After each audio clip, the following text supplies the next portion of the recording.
برداشت کرنا سیکھو گے. یاد رکھو میرے بچوں، اگر آپ صبر سیکھ گئے تو کوئی آپ کو پکڑ نہیں سکے. یہ جو ریسنگ گاڑیاں ہوتی ہیں نا، فراری اور مختلف ان کے نام ہیں، مشہور فراری ہے، اٹلی میں بنتی ہے.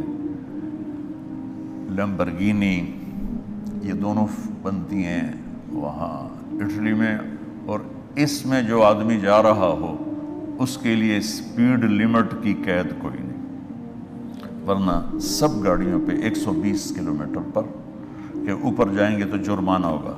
لیکن جو آدمی لیمبرگینی میں جا رہا ہے یا فراری میں جا رہا ہے اس کے لیے کوئی جرمانہ نہیں، چونکہ وہ یوں کرو تو 1 سیکنڈ میں وہ 120 پہ چلی جاتی ہے، صرف اتنا کرنے سے شو ایسے جاتی ہیں. تو میں آپ کو ایک لیمبرگینی دینا چاہتا ہوں، فراری 8 کروڑ کی ہے. فراری 8 کروڑ کی گاڑی ہے فراری.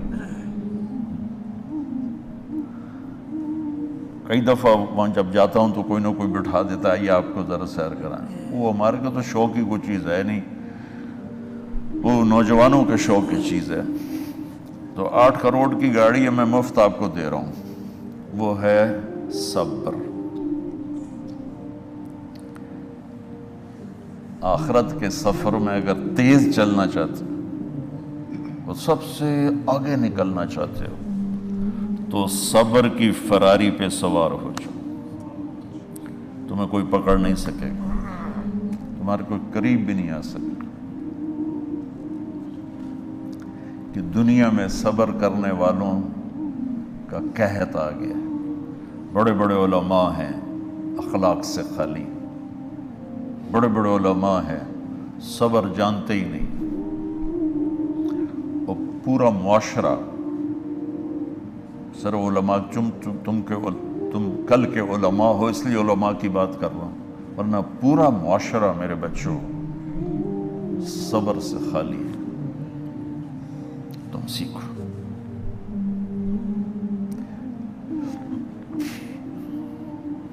دیکھو میری ایک بات سنو، علم کی کمی ہو تو اچھے اخلاق اس کو چھپا دیتے، اخلاق کی کمی ہو تو بڑے سے بڑا علم بھی اسے چھپا نہیں سکتا. سارے عیب ہوں اور اخلاق اچھے ہوں تو اخلاق وہ چادر ہے جس میں سارے عیب چھپ جائیں گے. اور ساری صفتیں ہوں اور بد اخلاق ہو تو ہر صفت کو بد اخلاقی چھپا دے گی. میرے نبی نے نماز لمبی پڑھی، اللہ نے روک دیا، کہا نہیں چاہیے. ما انزلنا علیک القرآن لتشقی، مختصر نماز پڑھیں، درمیانی نماز پڑھیں. پیسہ سارا خرچ کر دیا، اللہ نے روک دیا. ولا تبسطها کل البسط، میرے نبی سارا خرچ نہ کرو، کچھ بچا کے بھی رکھو. تبلیغ میں اپنی جان کھپائی، اللہ نے اس سے بھی روک دیا. فلا تذهب نفسك علیہم حسرات، تبلیغ کرو خود نہ مر جاؤ. تبلیغ کتنا بڑا عمل ہے، اللہ نے کہا اعتدال. نماز کتنا بڑا عمل ہے، اللہ نے کہا درمیانہ ہاتھ رکھو. مال خرچ کرنا کتنا بڑا عمل ہے، اللہ کا درمیانہ ہاتھ رکھو. جب میرے نبی نے اخلاق میں بلند پرواز دکھائی تو اللہ نے کہا شاباش انک لعلی خلق عظیم. میرا نبی میں آپ کو شاباش دیتا ہوں، آپ کے اخلاق بڑے عالی شان ہیں. یہ نہیں کہا کہ اتنے بھی ذرا تھوڑا اکھ بھی کھائی کر کوئی کوڑا ہویا کر. تو تم مولوی بڑے غسیلے ہوتے ہو. تم میرے بچے بیٹھو نا اس لیے بات کر رہا ہوں. صبر نام کی شے ہی نہیں ہوتی.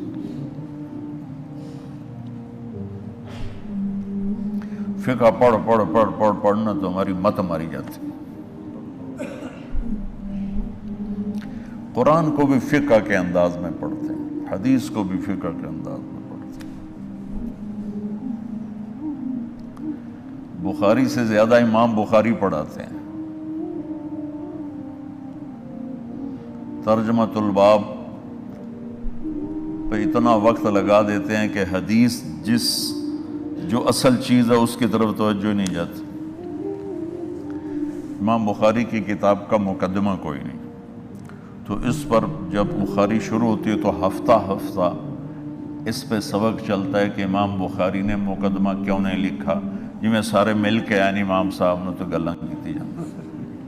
میں اس کا اتنا آسان 1 منٹ میں اس سارے سبق کو ختم کر دیتا ہوں بخاری شریف کے کہ دیکھو بھائی، امام صاحب کا دل نہیں کیا مقدمہ لکھنے کو، اس لیے انہوں نے نہیں لکھا. گلموں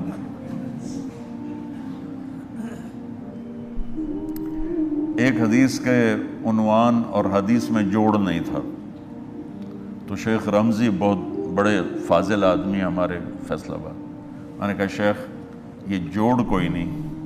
کہ شیخ ھذا من اصعب ابواب البخاری، یہ بخاری شریف کے مشکل ترین ابواب میں سے.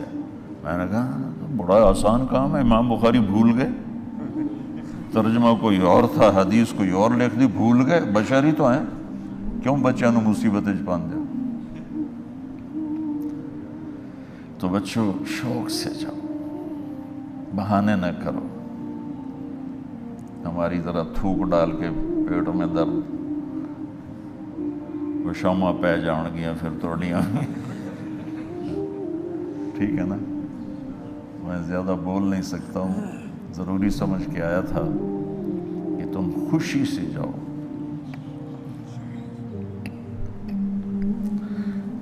پھر اس میں جو ناگواری آئے گی اسے برداشت کرو گے تو پھر آپ کا صبر بڑھے گا. تو میں صرف میری شہرت نظر آتی ہے، اس میں جتنا مجھے صبر کرنا پڑا ہے وہ تمہارے سامنے نہیں ہے.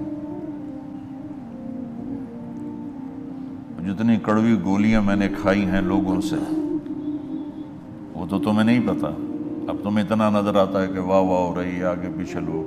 میرے اللہ کا کرم ہے، میری کیا اوقات. آج ہوں کل مر جاؤں گا، اولاد کو بھی یاد نہیں رہے گا کہ طارق جمیل کون تھا. جو ہے اس میرے رب کا کرم ہے. مجھے اپنی شہرت سے کبھی دھوکہ نہیں لگا. تو میرے بچوں اس لیے بتا رہا ہوں، کوئی فخر نہیں، کہ مجھے اپنی شہرت سے کوئی دھوکہ نہیں، ایک لمحے کے لیے بھی مجھے دھوکہ نہیں. میرے دل کی گہرائیوں یہ بات اتری کہ سب میرے اللہ کا فضل ہے. اور برائی کرنے والا اور اچھائی کرنے والا میری نظر میں برابر ہو گیا ہے. برابر ہونے کا مطلب پہلے سمجھو. تو مجھے گالی دو گے مجھے تکلیف ہوگی، تو میری تعریف کرو گے مجھے خوشی ہوگی. اس کو برابری نہیں کہتے، وہ تو ایک طبعی چیز ہے. یہ میں نے ہاتھ پہ اپنا ہی ہاتھ مارا تو اس کو درد ہو رہا.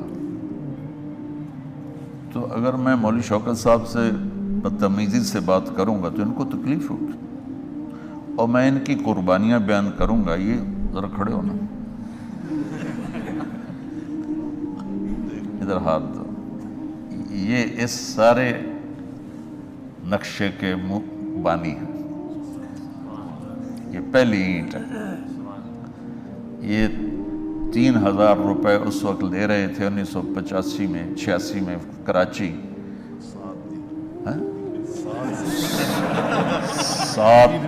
7,000 ان کی تنخواہ تھی، اور میں نے ان کو تلمبے میں بلایا 900 روپے مہینے پر. کتنا فرق ہے 7,000 اور 900 کا.